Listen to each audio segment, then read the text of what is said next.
Estás viendo Radio Touch TV. Sigue con Democracia Liberal. Promover libertades, igualdades y fraternidades. Democracia Liberal.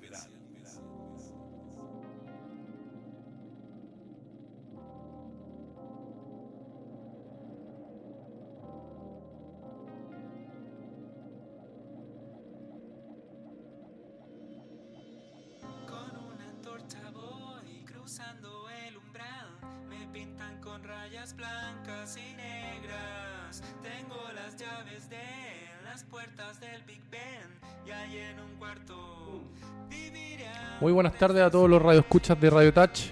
Un día nuevo de día jueves, día de 18-19 horas, Democracia Liberal, en vivo y en directo por las pantallas y emisiones de la radio online número 1 de Chile, Radio Touch, medio online, / Radio Touch 10, Facebook, radiotouch.cl, en todas las plataformas, Instagram, Facebook, etc. Estuvimos 3 semanas fuera del aire por problemas particulares del que habla. Esto de conjugar lo que es la profesión junto con estos hobbies de radio, TV, de repente hace difícil la situación y hay que optar por lo que es el trabajo.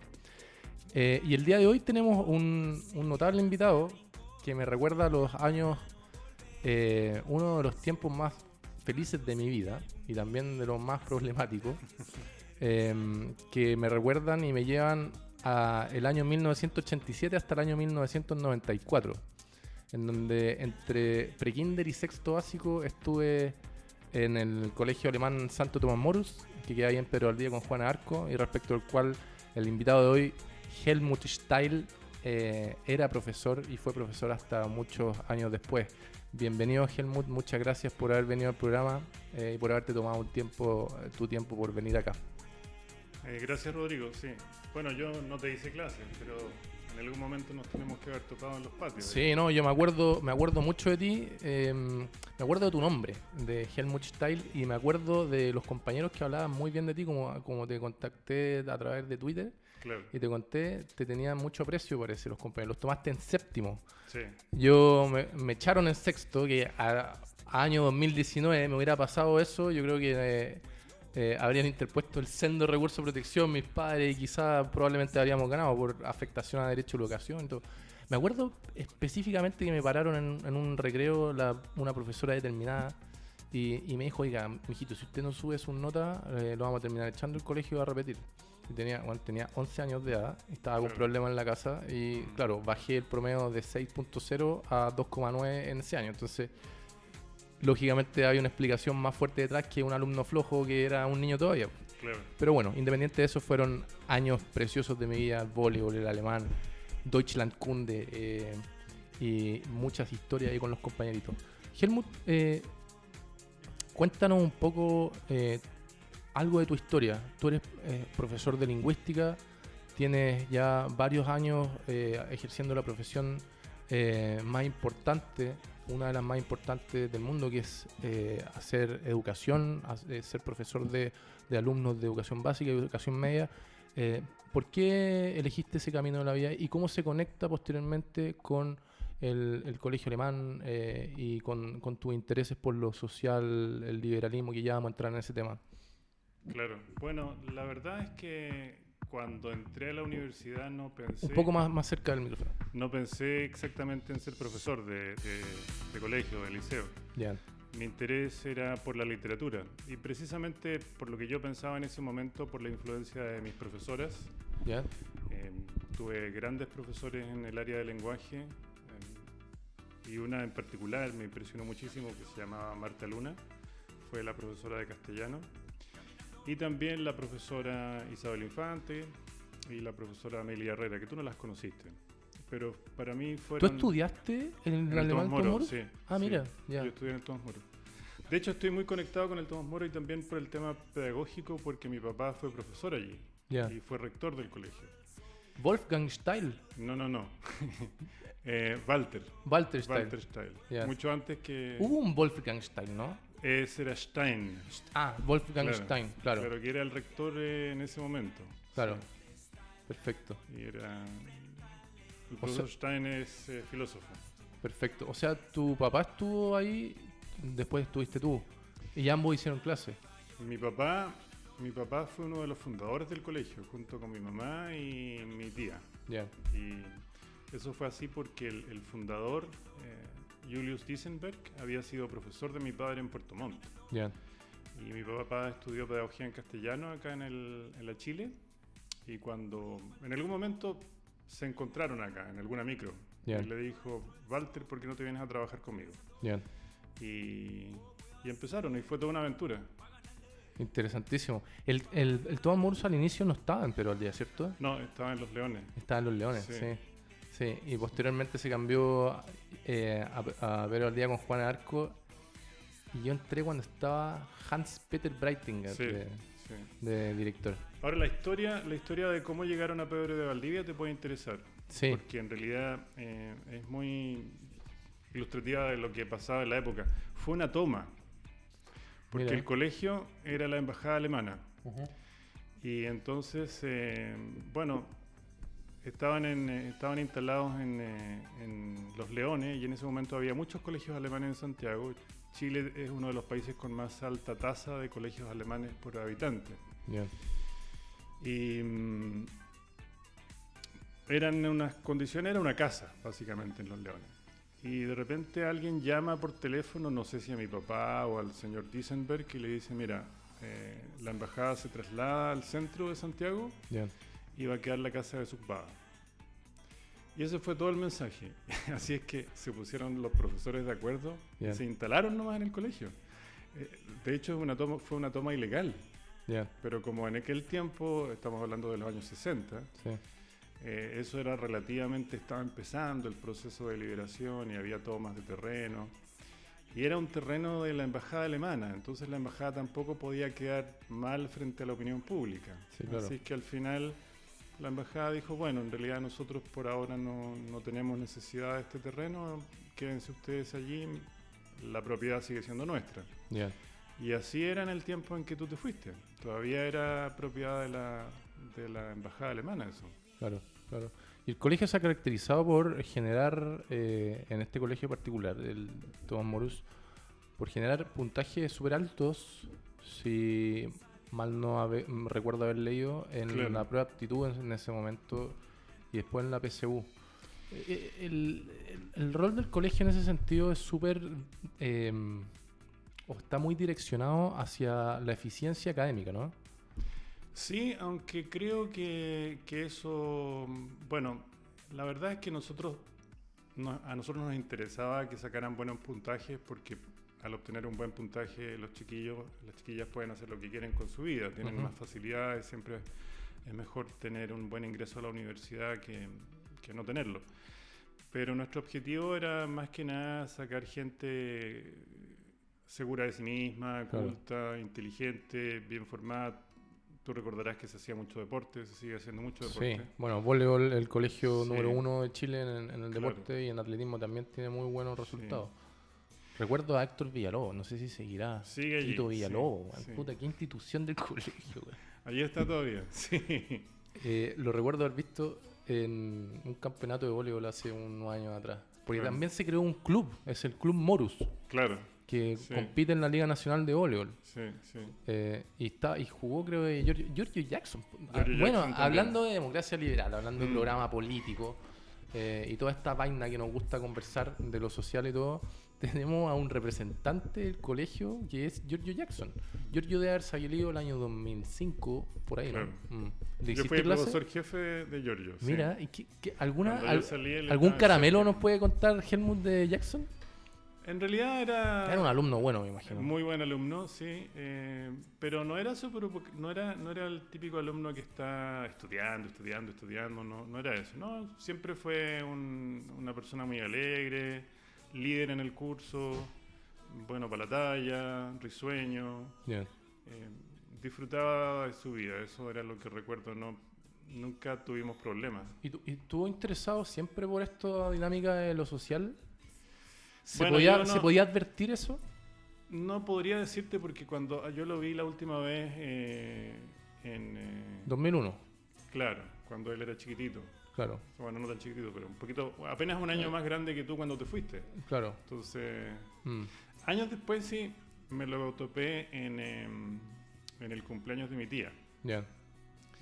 Y allí estaba... ¿Cuando ya era diputado?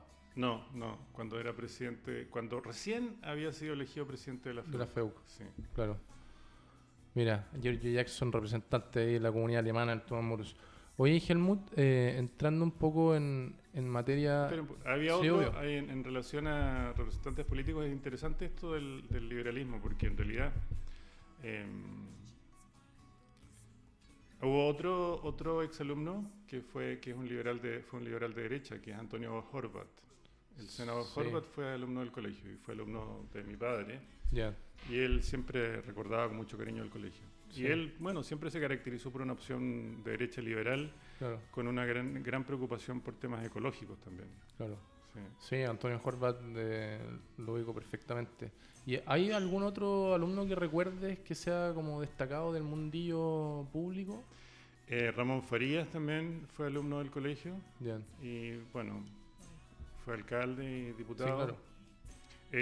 Ramón fue alumno y además fue el encargado del taller de teatro. Cuando yo estaba en el colegio, él era el encargado del taller de teatro. Montamos 2 obras cuando estuvimos con él. Claro. Sí. Oye, Helmut, bueno, lo que te planteaba es que este programa nace como una instancia de conversación política y pública que dice relación a interiorizarse, a representarle a la comunidad que nos ve de la importancia que tiene la democracia liberal en las repúblicas, en los países, en lo que es la convivencia social. ¿En qué contexto? En el nuevo eje que está adentrándose ya en el mundo completamente, donde tenemos episodios como el Brexit en Inglaterra el 2016, la elección de Jair Bolsonaro en Brasil, la elección de Donald Trump el 2016 en Estados Unidos, etcétera, etcétera, en donde el antiguo eje derecha-izquierda ha sido un tanto reemplazado por un eje que es la democracia liberal o los valores, los valores que se respetan en una democracia de este tipo, que es valorar la diversidad, valorar la evidencia para la utilización de políticas públicas, versus estos populismos que vienen a plantear una especie de lucha social entre los iluminados, entre el representante genuino del pueblo y que viene a arreglar todo el problema, y esa élite que es élite académica, élite política, y que intentan estos líderes como poner un versus entre la comunidad y los sectores de la élite política, académica, económica, etcétera, y que es un tanto obtusa, no es real, no es genuina. Lo político y lo público es en su esencia la deliberación de ideas, Claro. y acordar, llegar a acuerdos a efectos de avanzar, etcétera. ¿Cómo ves tú esta situación, este avance del populismo en Chile? ¿Cómo valoras tú el liberalismo dentro de una república? ¿Qué tipo de liberalismo? ¿Con cuál te sientes cercano? ¿Cuál es tu apreciación a este respecto? Bueno, afortunadamente yo creo que en Chile el populismo todavía no se ha vuelto tan potente. Ni siquiera en el caso de personajes como José Antonio Cast podemos hablar propiamente de eso. Sí, claro. Porque él todavía se mantiene dentro de los márgenes, al menos de un liberalismo formal. En eso. Pero hay que tener ojo en el futuro. Ahora, la marea populista, que en realidad por un lado es populista y por otro lado podríamos decir que es neofascista, es efectivamente un enorme ataque al liberalismo en todas sus formas. Por un lado el liberalismo de izquierda, por otro el liberalismo de derecha. Por ejemplo, toda la reacción proteccionista de Donald Trump en contra de la globalización, las acciones que está ejerciendo contra China, el conflicto que tiene con la Unión Europea. Por ese lado también lo que está pasando en el Reino Unido con el Brexit. Son todas reacciones en contra de la forma de liberalismo que afecta sobre todo a la economía. Sí. Y eso es globalización, intercambio, libertad de movimiento, libertad de comercio y también libertad de flujo de capitales. Pero por otro lado también están las reacciones más integristas, como la de Vladimir Putin en Rusia, o la de el líder de Hungría, que en este momento no recuerdo el nombre, que son reacciones contra el sistema político democrático. Ayer estuve en una conferencia en el CEP de un economista, ¿cómo se llamaba? ¿El coreano? Sí. Sí, Hyun Sun, algo así. Ayon Chang. Y él, bueno, una de las... dijo muchas cosas en general, pero una cosa me impresionó, porque me quedé pensando, porque al final la gente quería que bueno, en ese momento no, pero de alguna forma se esperaba que se pronunciara en contra del capitalismo, pero él no lo hizo. Entonces él dijo, bueno, voy a definir mi posición parafraseando Churchill. La economía capitalista es el peor sistema económico posible, hecha la excepción de todos los demás. Sí. Y eso es una paráfrasis de lo que dijo Churchill sobre la democracia, que dijo, la democracia es el peor sistema político de todos los que existen, con la excepción de todos los demás. Sí, claro. O sea, ahora, eso me parece muy notable, porque desde el punto de vista del liberalismo más de derecha, que se enfoca hacia lo económico, uno le podría pedir a esos liberales que acepten claramente todas las reglas de la democracia liberal. Sí.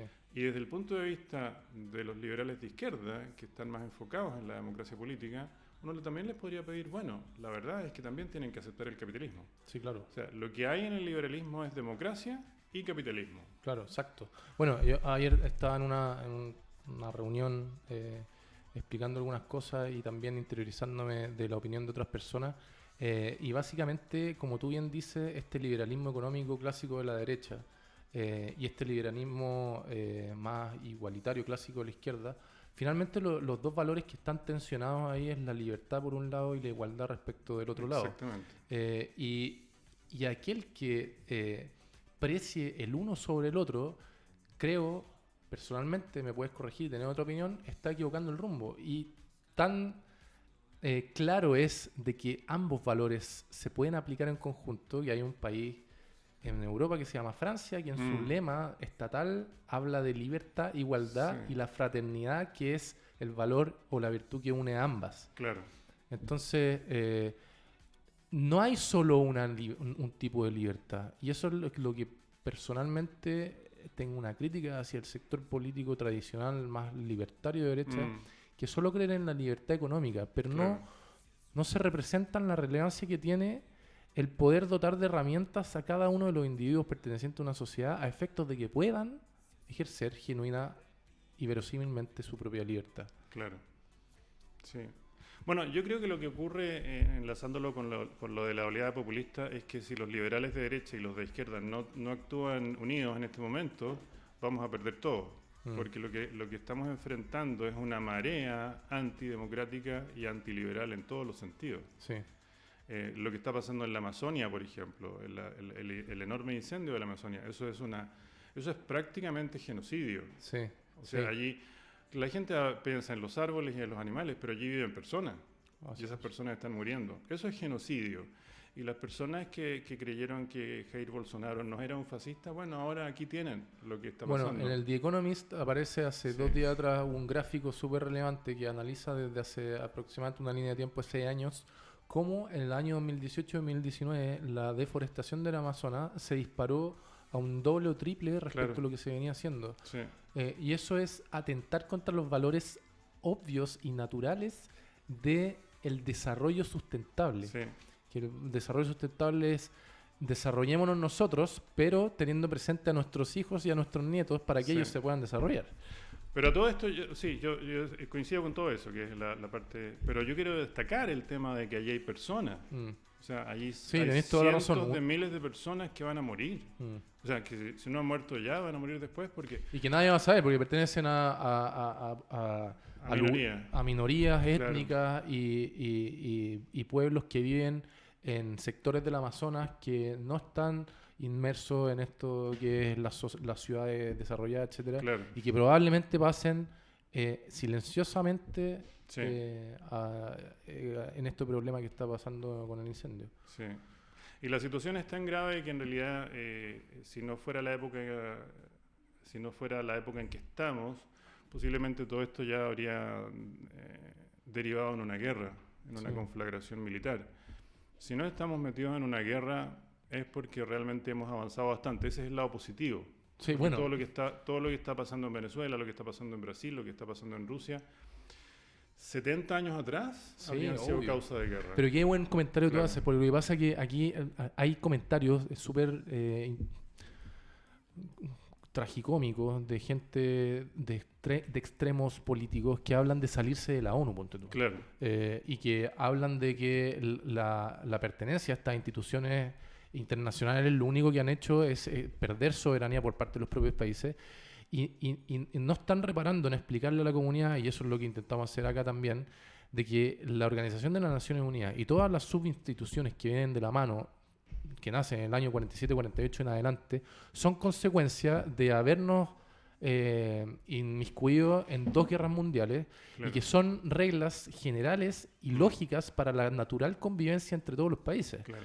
Entonces, oye, si tú te querés salir de la ONU y querés que esas instituciones ya no funcionen o no estén presentes, lo que indirectamente estáis diciendo es que vamos directo a diferencias de opinión que van a terminar en lo mismo que terminaron en la década del 30 y del 40. Exactamente, sí. Sí, porque lo que ocurre es que la riqueza, la prosperidad, bueno, que no todos los pueblos del mundo la vivieron, pero el periodo, por así decirlo, la edad de oro liberal, que fue precisamente la segunda mitad del siglo XX, está sustentada en el horror de la Segunda Guerra Mundial. Es decir, si no hubiese ocurrido todo lo que pasó en la Segunda Guerra Mundial, y si no hubiesen triunfado las fuerzas del liberalismo, bueno, la historia sería muy diferente. Sí, claro. Y Bueno, y ahí nacen los derechos humanos. ahí nacen los derechos humanos. Hay una cosa que las fuerzas de izquierda a veces, creo, valoran poco, pero creo que hay que valorar mucho, que es la contención. Es la capacidad de autocontenerse. En la historia, en la Alemania de posguerra, por ejemplo, la autocontención se manifestó de diferentes formas. Una primera forma fue aceptar la humillación de ser administrados por los aliados, Sí, claro. que estuvieron 5 años bajo gobierno extranjero. Y los alemanes simplemente, ante los horrores de los que de repente tomaron conciencia, porque no es que los hayan ignorado, lo sabían, pero no querían tomar conciencia de lo que estaba haciendo Hitler. Pero ante ese gigantesco horror, ellos, bueno, primero aceptan eso. Segundo, aceptan en diferentes áreas, por ejemplo, en el área económica, se produce una especie de pacto social declarado y no declarado, según el cual los trabajadores están dispuestos, por ejemplo, a reducir sus expectativas de mejoramiento laboral y salarial, y los empresarios están dispuestos a reducir sus expectativas de ganancia. Y eso fue un pacto que duró que sigue existiendo, de hecho, en algún grado. Pero lo que yo creo que está ocurriendo, y esto de que la gente pida, o algunas personas pidan salirse de la ONU o de otras... De hecho, Estados Unidos ya se salió de la UNESCO, por ejemplo. Eso tiene que ver con un olvido, con el hecho de que las personas que estuvieron en la guerra se están muriendo.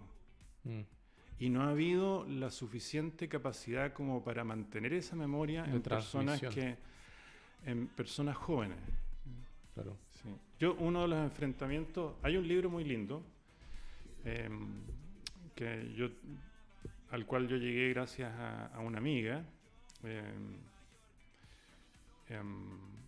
que se llama Postdata. Fue escrito por un historiador británico, Tony Judt.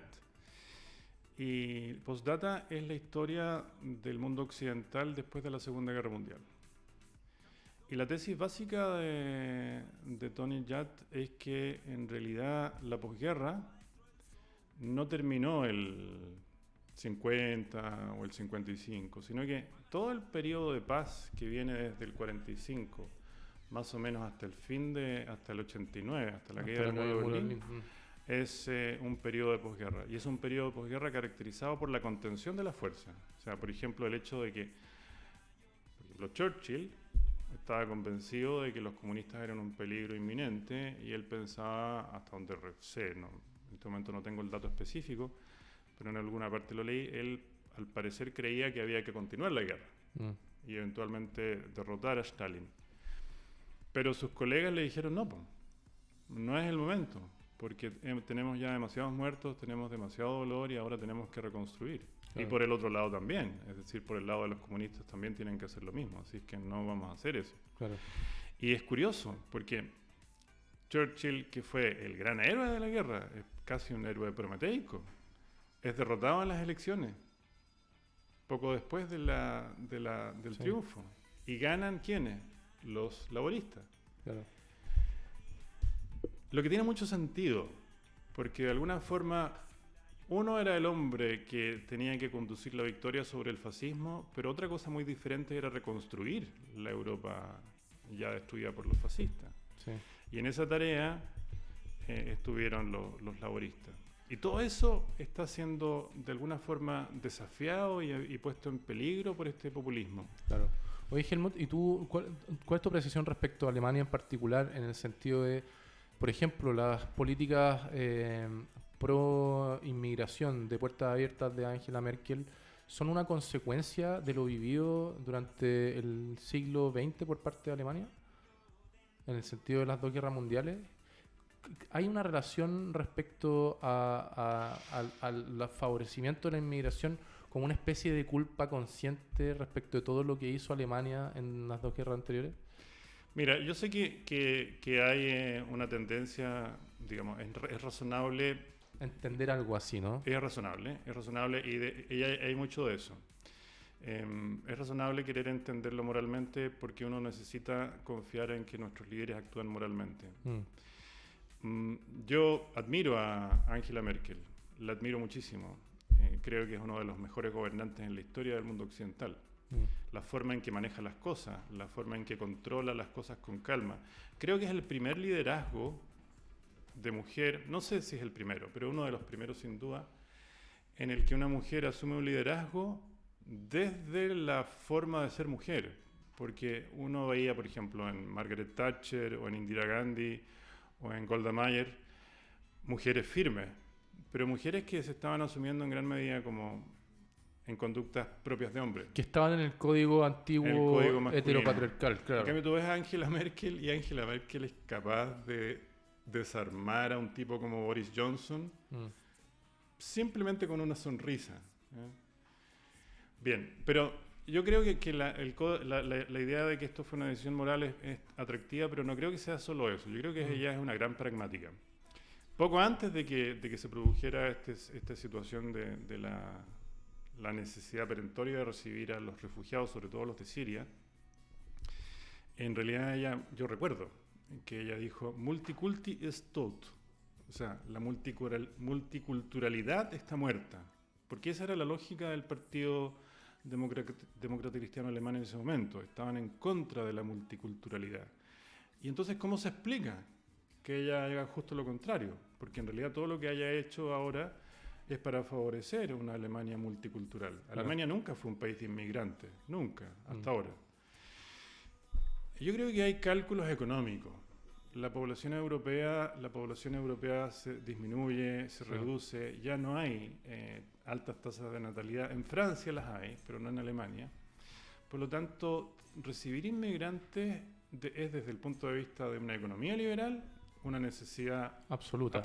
Bueno, y haciendo el link con Chile Sí. y esta tesis que inunda las redes de que los inmigrantes son puro gasto, hay que recordar de que la fuerza que viene desde Venezuela, desde Perú, desde los otros países latinoamericanos y quizás de otros más también, de otros continentes, lo que le generan al Estado y al fisco en cuanto a ingresos es casi el doble de lo que el Estado genera en gasto respecto de ellos. Claro. Entonces, y aparte vienen a cubrir plazas de trabajo que no están cubiertas, aparte le dan un dinamismo a la economía, o sea, el inmigrante se levanta y vive la vida en la ciudad. Claro. Va y compra el pan, va y se sube al metro, va y construye en una construcción junto con una constructora y le genera ingresos a esa constructora, paga el IVA cada vez que compra algo, paga el arriendo de la pieza o del departamento o la casa donde Claro. vive. Entonces, esto de ponerlo como en una perspectiva de enemigos es algo sumamente negativo y riesgoso para los países que lo abordan desde esa perspectiva. Por eso es tan peligroso también estos grupos fascistas que establecen estas tesis. Claro. O sea, de hecho, no solo es tonto, es una tontería. Exacto. O sea, a ninguna economía le conviene que los inmigrantes se vayan. Pero lo lamentable, Helmut, es que Sí. hoy día no estamos en un debate de buena fe. Hoy en día el debate te incorporan mentiras Claro. en los análisis como evidencia, que no es evidencia real, Mm. y la gente tiende a recoger esa información y lo que le hace sentido respecto a las ideas que trae a la casa, ¡pum!, lo dispara de nuevo, Sí. siendo que no es real, y así vamos erosionando los valores de la democracia. Por eso es que es un imperativo que los liberales de los dos lados se unan y se dejen de discutir por tonterías, porque en realidad el riesgo que corremos es muy alto. Volviendo al tema de los inmigrantes, hay que decir que los inmigrantes no solamente traen trabajo, sino que muchos de ellos traen capital. Con seguridad, una porción muy importante de la inmigración venezolana trae mucho capital. Muy Vienen importante. con su dinero, vienen con su platita, se compran su auto. Claro. Es decir, esa inmigración de los venezolanos, que yo lo lamento enormemente por Venezuela, Un gran porque país. esta pérdida, eso va a ser un desangramiento que van a seguir pagando por los próximos 50 años. Claro. Bueno, ellos traen capital financiero y traen también muchísimo capital cultural. Es evidente cuando uno ve a las personas trabajando, Sí. cuando te atienden en Falabella, El cuando te venezolano atienden es en una cualquier- persona muy, muy habilitada. te hablan correctamente, realizan la tarea con precisión. Es muy notable. Y por otro lado, los peruanos también traen lo suyo, traen riqueza cultural. ¿Qué seríamos nosotros sin los restaurantes? O sea, reconozcamos que nuestra comida no tiene no puede competir en absoluto con la comida Sí. peruana, que debe ser de las comidas más ricas del mundo. Exacto. Oye, Helmut, nos comimos 40 minutos del programa y yo quería hablar de algo en particular contigo que es una forma de liberalismo, una vertiente del liberalismo que se llama ordoliberalismo. El ordoliberalismo es una vertiente, como bien dije, del liberalismo que nace en Alemania. Tú como conocedor de lo que es el país teutón y todas sus instituciones, ¿qué nos puedes decir? ¿Qué es el ordoliberalismo? ¿En qué se diferencia de un liberalismo clásico? Nace, entiendo, en la década de 1930 en la Universidad de Friburgo, ¿no? Sí. ¿Cuál es tu apreciación a ese respecto? Bien, yo no soy un experto, aunque estudié economía, pero no terminé. Estudié 3 semestres en realidad, así que un poquito sé, pero soy un gran aficionado a la historia y particularmente a la historia política. Y Valga aclarar algo, ¿ah? Aquí cada vez que yo invito a alguien, como que me dicen, pero oye, no soy experto. Este programa, yo he traído mucha gente que es culta. Yo Claro. valoro mucho eso. Claro. Es culta y es interesada en los temas públicos. sí, Y no del hecho de que no sea un académico universitario, un decano de una facultad, se sigue que la conversación no va a ser rica como hasta ahora lo ha sido, con cada uno de los invitados. Y sobre todo yo llegué a ti porque yo te sigo en Twitter y tienes mucha actividad y me hace mucho sentido lo que tú dices. Y se nota que eres un tipo culto. Entonces, valga la aclaración anterior. Todos los próximos invitados sepan ustedes que no es necesario estar con un doctorado presente. Mira, estamos viendo el Twitter de ahí de Helmut Steil. sí. Mira, Bueno, está- igual tengo un doctorado, pero ¿En qué estudiaste un doctorado? lingüística. Ah, mira, muy Bueno, bien. lo que pasa es que mi tesis tiene que ver con conceptos. Yo me especializo en el estudio de los conceptos ¿Ya? y en la constitución de los conceptos y llegué a eso precisamente por mi interés en historia política. Bien. Y el trabajo que hice es,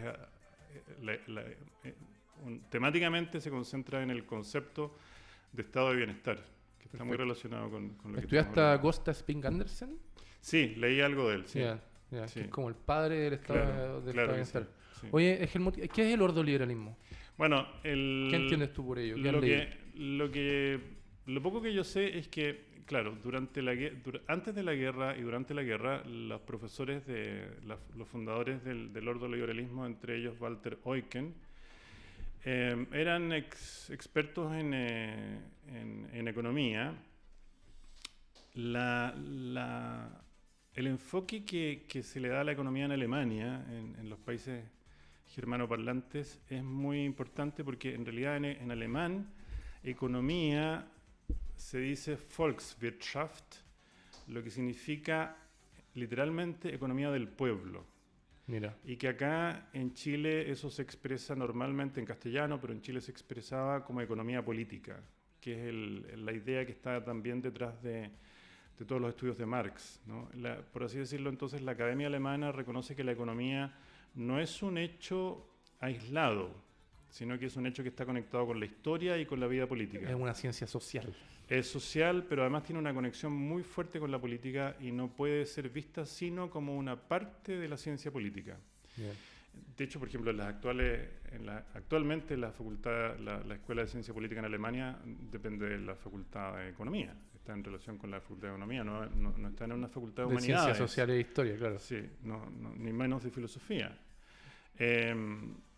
Pero bueno, la cosa es que ellos estaban en contacto también con los austríacos, con Mises, con Hayek, y se encontraban, sobre todo Eucken. Pero el enfoque de Eucken y sus colegas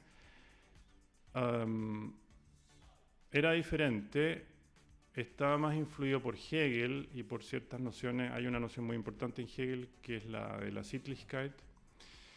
Y en uno de los artículos que leí, y coincido con eso, define la posición del ordoliberalismo como una forma de liberalismo económico, pero modelada por la Sittlichkeit. ¿Qué significa eso?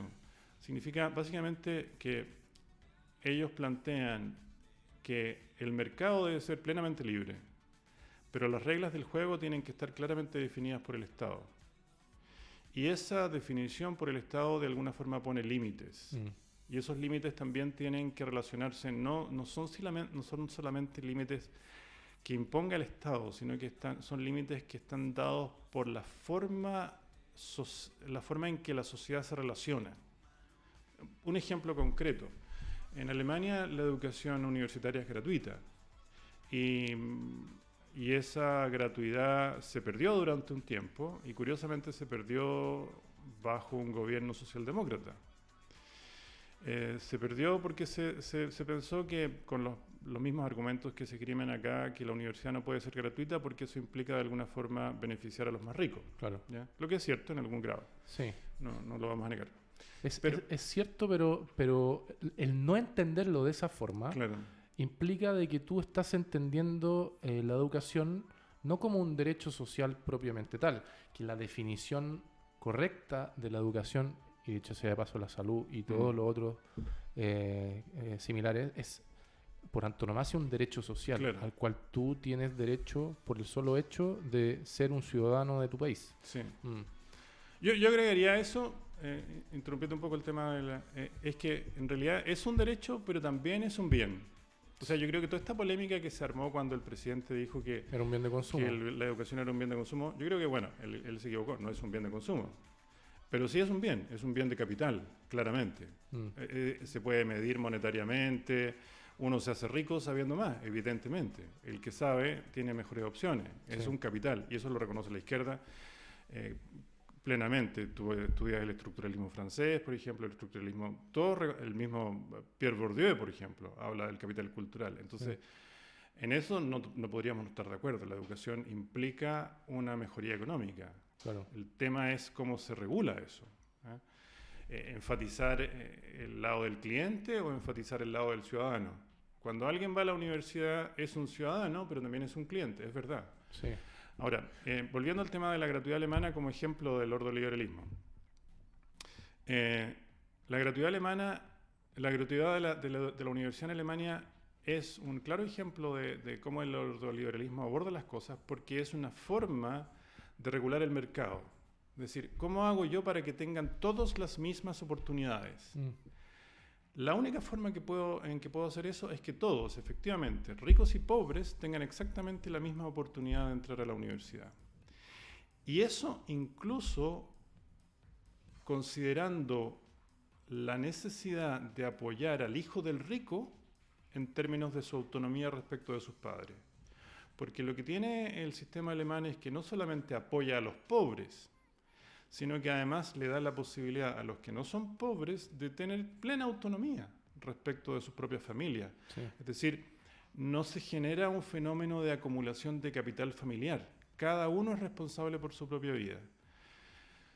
Todo esto, por supuesto, es opinable, pero la cosa es que la gratuidad universitaria fue suspendida durante un par de años en Alemania y eventualmente los estudiantes salieron a protestar y lentamente cada uno de los estados de Alemania fue recuperando la gratuidad, e incluso los más conservadores. El último fue precisamente el más conservador, que es Baviera, pero en este momento todas las universidades, todas las grandes universidades son gratuitas.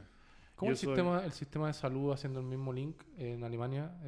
¿Hay un sistema gratuito público? Me imagino que satisface los estándares de calidad que permiten un desarrollo de la autonomía de las personas, ¿no? Sí, ahí, bueno, tengo informaciones incompletas, sé un poco menos, y tengo mis sospechas, porque también durante el gobierno de Gerhard Schröder, eso también se alteró. Bien. Lo que hay que reconocer que eso fue importante para el estimular la economía, ¿ya? En Alemania lo que había usualmente era que tú pagabas previsión de salud, y esa previsión de salud estaba regulada por cajas de salud que tenían un carácter público-privado. Yeah. Otro dato importante, por ejemplo, es que en relación a eso, es que los bancos allá, el banco donde la gente normal tiene sus cuentas corrientes y tiene sus tarjetas de crédito, son públicos. Son las Stadtsparkassen, no son bancos privados. Yeah. Son de propiedad de la ciudad o de un conjunto de ciudades de la región. No tienen una administración socialista, por así decirlo, no, pero son públicos o semipúblicos. Lo que significa, por ejemplo, que las cuentas corrientes son gratuitas. Claro. Significa, por ejemplo, que si tú pides un crédito para construir una casa, te lo tienen que dar, no te lo pueden negar por condiciones comerciales, no es como acá. No es como el Banco del Estado, ¿te fijas? No, Sí. Ahora, el sector de salud era más o menos parecido, había cajas, y todavía existen esas cajas, pero sé que se introdujeron reformas para permitir la aparición de seguros privados de salud. Claro. Entonces, eso está muy regulado de acuerdo a la afiliación que tú tengas. Los que tienen, no recuerdo exactamente qué tiene que hacer cada quien, pero los funcionarios públicos tienen una cierta regulación y los empleados privados tienen otra. Sí, hay una habitual caricatura que se hace en Chile principalmente, porque en Chile no somos muy ductos en tanto entender la libertad positiva. Somos amigos de la libertad negativa. Estado, no te metas en mi metro cuadrado. Claro. Y solamente la igualdad ante la ley es lo que vale.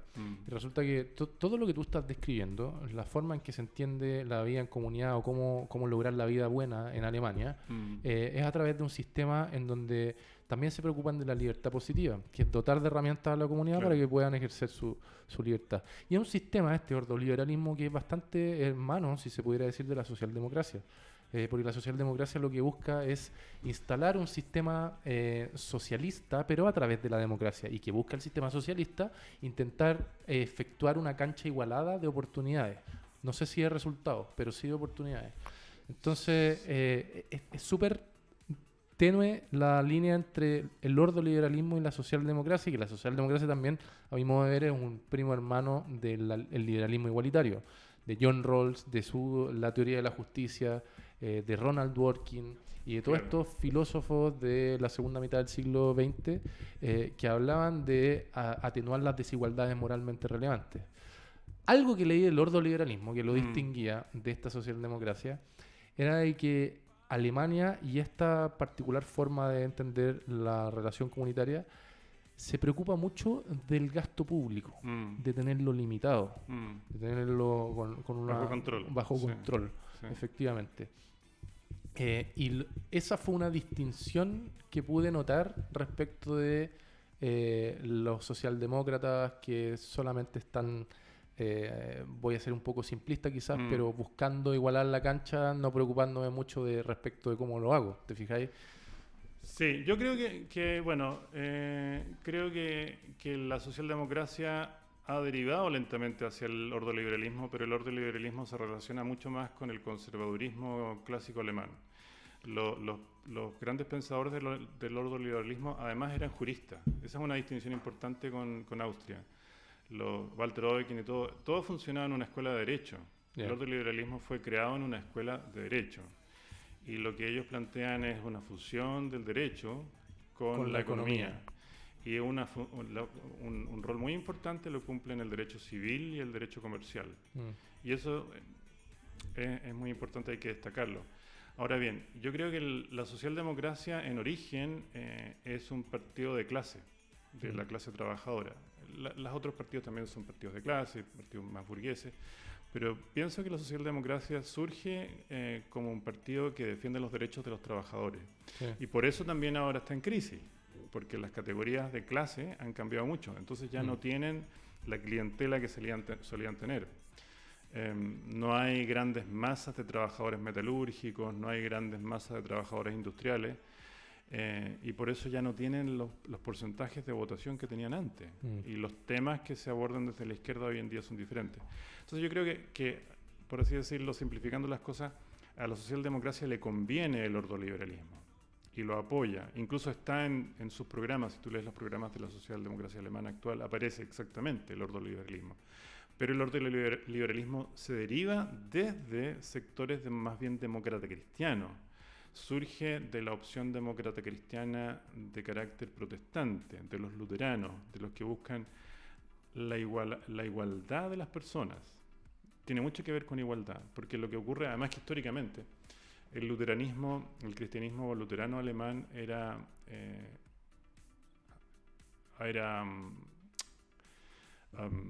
creído, digamos, era asumido por los sectores más pobres. Cuando tú vas por Alemania, todas las iglesias bonitas en general son católicas, la mayor parte. Iglesias protestantes bonitas son menos porque además no podían poner santos, ni imágenes, ni pinturas. Entonces todo tenía que ser un poco más austero. Todas las grandes iglesias bonitas están junto a los ríos, en las ciudades grandes. Bien. En cambio, las iglesias protestantes, los sectores protestantes están en las zonas que eran más pobres, en las montañas, donde no había río, donde había menos comida, y eso siempre fue así. Y detrás de toda esta lógica ordoliberal hay una gran tradición luterana que busca de alguna forma igualar la cancha. Y eso también es muy consistente, si tú lo piensas bien, con las tesis de Weber. Sí. También es muy consistente con el hecho de que lo más cercano en Europa a esto sea los países escandinavos. Sí. Dinamarca. Acá Suecia. se suele hacer una trampa por parte de algunos interlocutores cuando uno le preguntan, bueno, ¿y qué tipo de sociedad tú buscas? ¿O cómo crees tú que sería mejor la vida buena? Y uno apunta a Escandinavia, uno apunta a los países que han sabido conjugar ambos valores, la libertad y la igualdad. Y te dicen, pero si los estados de bienestar quebraron. Y hubo una crisis en los fines de los 80, inicio de los 90, particularmente en Suecia, que significó desamarrarse de las amarras que tenía el mercado y abrirse al mercado, a la tecnología, a la innovación, al emprendimiento, valorar eso que obviamente hay que valorarlo. Sí. Pero ojo, no me metáis la trampa de que dejaron de proveer los derechos que siempre provisionaron. Claro. O sea, no abrieron el mercado y le quitaron salud y educación a la gente que lo tenía asignado. Entonces, se suele torcer esa quiebra de los países escandinavos bajo el argumento de que se abrieron los mercados y habrían dejado a la gente lanzada al arbitrio del mercado en cuanto a los derechos más inherentes del ser humano. Claro. Bueno, de hecho ahí lo que ocurrió fue que eso se relaciona también con el fenómeno de la tercera vía, con Tony Blair, con el mismo Gerhard Schröder. En el fondo la socialdemocracia asume ciertas recetas liberales. Absolutamente. Ahora, esto necesita un equilibrio. Tony Blair cayó por el tema de la guerra de Irak, pero su trabajo como constructor de libertad en el Reino Unido es enorme. es francamente gigantesco. En el caso de ayer, el profesor coreano hablaba precisamente respecto de estos prejuicios que tiene la gente sobre Suecia y sobre los países escandinavos y las ideas falsas que tienen respecto de las prácticas políticas menos ortodoxas. Y una de las cosas que decía es que normalmente se critica mucho la concentración ¿La riqueza? de la riqueza. Entonces dicen, no, hay que combatir la concentración de la riqueza, no es posible que tan pocas personas sean dueñas de toda la riqueza. Y él señalaba precisamente que en Suecia es el país donde la riqueza está más concentrada en una sola familia. O sea, no recuerdo el nombre de la familia, pero hay una familia que es dueña prácticamente de todas las empresas, con la excepción de Volvo y otra más, digamos. Pero ¿cuál era el mensaje? Este coreano hubo una nota en el Cuerpo A del Mercurio o el de reportaje hace 1 o 2 fines de semana atrás que causó mucho eco en las redes sociales. ¿Cuál era el mensaje final de este coreano? O sea, ¿cuál es el sistema que según él sería eficiente abordar? Yo creo que el mensaje es: haz lo que tengas que hacer para que tu economía funcione. No te cases con un sistema... No. O sea, bueno, sé liberal siempre, pero haz lo que tengas que hacer. Si eso significa que tienes que fundar una empresa, hazlo. Si eso Mira, significa por que ejemplo, cuando terminó la Segunda Guerra Mundial, ¿qué pasó con los grandes empresarios, tanto de Francia como de Alemania? Habían estado todos del lado, no todos, pero gran parte de ellos habían estado del lado del fascismo. Y entre ellos los dueños de la Renault y la Peugeot y la Citroën. ¿Qué hizo De Gaulle? Les expropió la empresa nomás. Dijo, hasta aquí nomás llegaron. Esto es nuestro ahora, es del Estado francés. Y eso, bueno, nosotros anduvimos arriba de Citroën por décadas, o sea, uno no puede decir que eso no fue un emprendimiento exitoso. Sigue siéndolo. O sea, si el día de mañana hay que hacerlo nomás. Yo creo que en ese sentido los liberales de derecha deberían aprender un poquito de los liberales europeos. Están demasiado orientados hacia el neoliberalismo. el neoliberalismo gringo y austriaco. Sí. Que además Austria es un país diminuto en contexto europeo, digamos, que no tiene ninguna influencia importante más allá de la que tiene a través de von Hayek, digamos. Sí, exacto. El mensaje de este académico, porque al final lo que entiendo, no habiendo ido a la charla, pero tú que fuiste lo dices, es, oye, gobierna tu país de acuerdo a las necesidades que requieras en ese tiempo determinado. Claro. Si es subir impuestos, sube impuestos. Si es abrir el mercado y generar más empresas, haz aquello. Pero no te cierres en convicciones políticas traídas de la cuna y aquellas que están establecidas en libros del 1700, 1800, 1900. Que es súper relevante eso, porque yo tengo una tesis personal que es que la convicción en materia política es más un defecto que una virtud. Porque yo no niego de que Hitler, Pinochet, Maduro, Chávez, tienen una convicción absoluta y tuvieron la convicción absoluta de lo que estaban haciendo era lo correcto. Fanatismo. Y no repararon en poder observar de que otras teorías alternativas a las suyas podían ser las correctas. Claro. Y eso en materia política es una virtud, a mi modo de ver. Exactamente. Sí. No, y de hecho el polo contrario, o sea, asumir que eventualmente algunas cuestiones que pasaron durante el régimen nazi hay que asumirlas como un activo positivo. Por ejemplo, el Volkswagen, que fue el emblema simbólico de la Alemania del milagro, eso fue hecho por Porsche bajo órdenes de Hitler.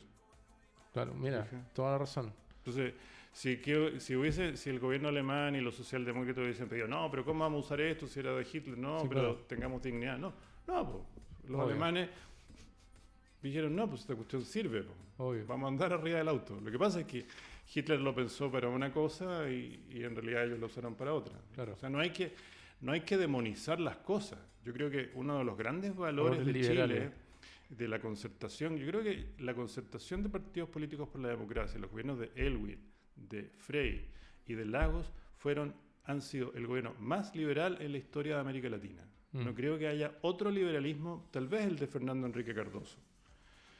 Pero el de Fernando Enrique fue en cierta medida un fracaso. En cambio, ellos realmente lograron posicionarse y claro, hubo un cambio, también ahí participa la presidenta Bachelet, pero ahí se produce una transformación que ya es otra historia. Muy bien. Oye, Helmut, ¿en qué está Helmut Steinloy?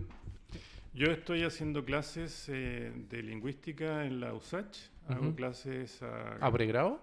a pregrado, sí. Ya. Me encanta hacer pregrado porque la gente joven está menos, es menos mañosa, tienen menos... Y aparte llegan con las ganas de soñar. Claro, sí, vienen... Claro que los alumnos nuestros, una de las cosas buenas de nuestros alumnos, yo siempre les digo, nuestra carrera es una carrera bien nerd, y eso es muy bueno. Son alumnos que, muchos de ellos, el 30 o 40%, ya han pasado por otras carreras, Ya. y se dan cuenta de que al final lo que quieren hacer es estudiar el idioma, ¿ya? Y estudian traducción. Son alumnos extraordinarios y es muy entretenido hacerles clases. ¿Qué época de tu vida académica te gustó más, te llenó más, te dejó más? Bueno, me imagino que vayas a seguir jugando y me decir ambas, pero la vida inserta en colegio, clase de educación media, educación básica, o la vida universitaria. Yo siento un enorme cariño por mi colegio y por mis compañeros de curso. Pero yo no lo pasé bien en el colegio, pero no lo pasé bien, no lo pasé mal en realidad porque el colegio fuera malo, todo lo contrario. Lo que pasa es que yo estaba, en la época en que yo estaba en el colegio, estaba muy deprimido. Ya. Estaba deprimido en parte importante porque había habido un golpe de Estado. Claro. Y mi familia fue perseguida y bueno, todos los sueños de la época de Allende fue... Yo no soy partidario de la Unidad Popular, pero cuando niño lo viví, mi padre era comunista y fue una cosa épica. Fue extremadamente... Eso explica gran parte de lo que está pasando hoy día. Es decir, fue una época en la que la gente soñaba con un Chile completamente diferente, con un Chile igualitario, con un Chile mejor. Y eso duró 3 años. Te voy a dar un dato interesantísimo. La pobreza antes de Pinochet estaba en torno al 26%. La pobreza posterior a Pinochet es del 40%. O sea, cuando Pinochet toma a Chile, había un 23% de pobreza. Sí. Y el shock fue... Esos años de dictadura fueron la oscuridad completa, fueron el infierno. Entonces yo en realidad en el colegio, que era un colegio más bien de barrio alto, sí. Pero fíjate que curiosamente, a pesar de todo, hice grandes amigos y mis amigos sabían que yo era de izquierda y a veces nos peleábamos en clase de religión sobre todo, pero me escogían a mí como presidente del centro de alumnos. Entonces les importaba muy poco. Y hasta el día de hoy, todos los días conversamos. Qué buena. Y nos preocupamos mucho de no ofendernos políticamente. Sabemos que somos de diferentes opiniones, sí. Pero hay una cosa que no hacemos en nuestro WhatsApp. Nunca nos ofendemos, nunca nos preocupamos de no decir cosas que puedan afectar al otro. Y hay gente que va desde el lado de los que quieren salirse de la ONU, obvio, hasta los que quieren, no sé, poner la bandera roja arriba del San Cristóbal y sacar a la Virgen. Claro. Son como los dos polos. Oye, Helmut, se nos acabó la hora de conversación rápidamente. Esta hora siempre se va rápido. Para mí ha sido un agrado y un honor tenerte. La vida nos cruzó 25 años después. Habría sido un agrado también que me hubierais hecho clases como a mis compañeros de ese entonces. Aprendí mucho de ti. Tenés mucho conocimiento. Se nota aquello. Bueno, un doctorado en lingüística se come los libros. O sea, ¿cuántos libros te has leído en tu vida? Claro. Y la verdad que le has dado un plus a este programa al traer tu presencia y tu conocimiento, y te damos las gracias por haber venido una hora de tu tiempo a conversar con nosotros en este programa que lo que intenta es aportar un grano de arena para hacer un Chile mejor. Sí, yo te lo agradezco mucho. Yo creo que es muy importante lo que estás haciendo. Me gusta mucho el logo ese con el gorro frigio porque yo... Y tiene la Buñuelfe mapuche, ojo, la estrella mapuche arriba en el gorro frigio. De veras, está muy bien eso. Sí, yo creo que América Latina realmente requiere de un liberalismo fuerte, potente. Lo que está pasando en Argentina, lo que está pasando en Brasil, son todas expresiones de una falta de convicción política y sobre todo una falta de inteligencia. Absolutamente. Política. Sí. Muchachos, muchachas, gracias Mati por el apaño tecnológico, como siempre, como cada día jueves y como todos los días está acá el Mati de lunes a viernes, horario PM. Ha sido un nuevo programa de Democracia Liberal. El próximo jueves estaremos con otro invitado de 18 a 19 horas saliendo por todas las plataformas online, Instagram, Facebook y todas esas faramayas. Así que ha sido un agrado. Nos vemos hasta el próximo jueves. Buenas tardes. Buenas tardes.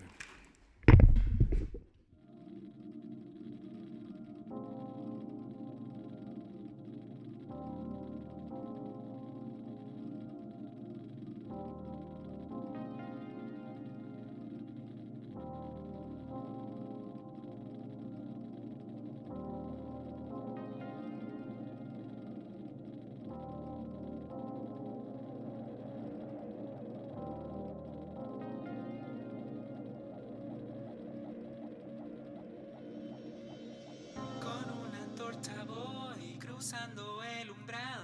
Me pintan con rayas blancas y negras. Tengo las llaves de las puertas del Big Ben. Y ahí en un cuarto viviré antes de ser